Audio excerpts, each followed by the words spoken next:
ZEE5 ಇರುವಾಗ ನೀವು ನಿಮ್ಮ ನೆಚ್ಚಿನ ಶೋಗಳನ್ನ ಎಂದಿಗೂ ಮಿಸ್ ಮಾಡಿಕೊಳ್ಳುವುದಿಲ್ಲ. ಅದು ಸಂಪೂರ್ಣ ಉಚಿತವಾಗಿ.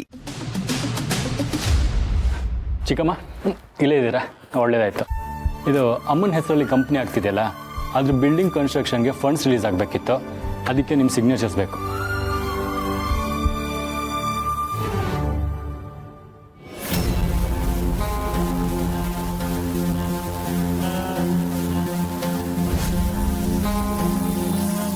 ಮೊದಲು ಇವಳ ಕೈಯಿಂದ ಹೇಗಾದರೂ ಮಾಡಿ ಈ ಅಕೌಂಟ್ಸ್ ಅಧಿಕಾರನೆಲ್ಲ ಕಿತ್ಕೋಬೇಕು. ಇದರಿಂದ ಮುಂದೆ ಅನಾಹುತ ಅಂತೂ ತಪ್ಪಿದ್ದಲ್ಲ.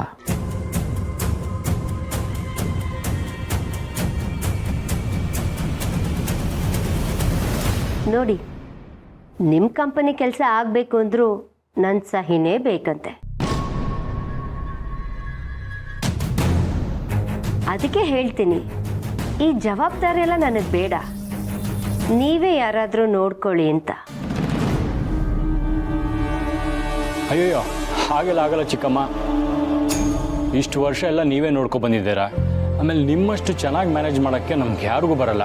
ಈ ವ್ಯವಹಾರ ಎಲ್ಲ ನೀವೇ ನೋಡ್ಕೋಬೇಕು. ನನ್ನ ಮೇಲೆ ಅದೆಷ್ಟು ನಂಬಿಕೆ ಅವಿ ನಿನಗೆ? ನನಗೆ ಮಾತ್ರ ಅಲ್ಲ ಚಿಕ್ಕಮ್ಮ, ಈ ಮನೇಲಿ ಎಲ್ಲರೂ ನಿಮ್ಮ ಮೇಲೆ ಅಷ್ಟೇ ನಂಬಿಕೆ ಇಟ್ಟಿದ್ದಾರೆ. ನೀವೆಲ್ಲ ನನ್ನನ್ನು ಎಷ್ಟು ನಂಬ್ತೀರಾ ಅಲ್ವಾ? ಯಾವತ್ತಾದರೂ ಒಂದಿನ ನಾನು ನಿಮಗೆ ಮೋಸ ಮಾಡ್ತೀನಿ ಅಂತ ನಿಮಗೆ ಅನಿಸೇ ಇಲ್ವಾ?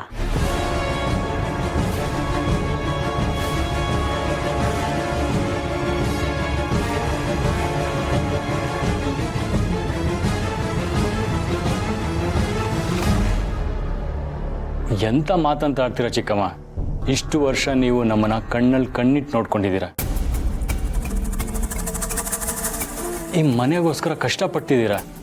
ಅಂಥದ್ರಲ್ಲಿ ನೀವು ನಮಗೆ ಮೋಸ ಮಾಡ್ತೀರಾ ಅಂದರೆ ನಾವು ನಂಬ್ತೀವ? ಹೌದಾ? ನಂಬಲ್ವಾ? ನಾಳೆ ಯಾವತ್ತಾದರೂ ಯಾರಾದರೂ ನಿಮ್ಮ ಹತ್ರ ಬಂದು ಈ ಶಾರ್ವರಿ ನಿಮಗೆ ಮೋಸ ಮಾಡ್ತಿದ್ದಾಳೆ, ಶಾರ್ವರಿ ನೀವು ಅಂದ್ಕೊಂಡು ಹಾಗಲ್ಲ ಅಂತ ಹೇಳಿದ್ರೆ?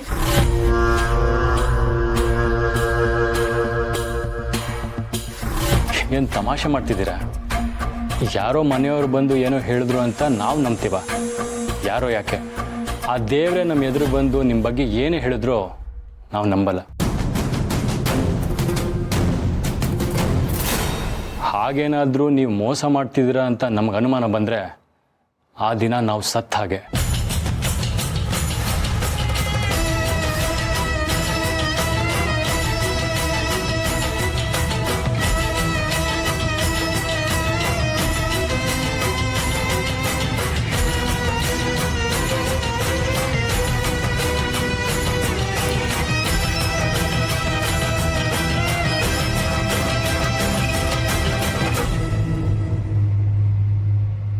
ನಿಮ್ಮಂಥ ಮಕ್ಕಳನ್ನ ಪಡೆಯೋಕೆ ನಾನು ನಿಜವಾಗ್ಲೂ ಅದೃಷ್ಟ ಮಾಡಿದ್ದೆ. ಇಲ್ಲ ಚಿಕ್ಕಮ್ಮ, ನಿಮ್ಮಂಥ ತಾಯಿ ಪಡೆಯೋಕ್ಕೆ ನಾವು, ನಿಮ್ಮಂಥ ಸೊಸೆ ಪಡೆಯೋಕೆ ಈ ಮನೆ, ನಿಮ್ಮಂಥ ಹೆಂಡತಿ ಪಡೆಯೋಕೆ ಚಿಕ್ಕಪ್ಪ, ನಾವೆಲ್ಲರೂ ಅದೃಷ್ಟ ಮಾಡಿದ್ದೀವಿ.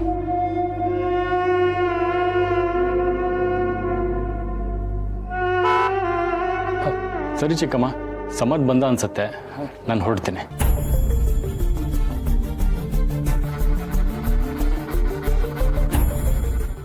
ZEE5 ಆಪ್ ಡೌನ್ಲೋಡ್ ಮಾಡಿ ಎಲ್ಲಾ ಸಂಚಿಕೆಗಳನ್ನು ಸಂಪೂರ್ಣ ಉಚಿತವಾಗಿ ನೋಡಿ.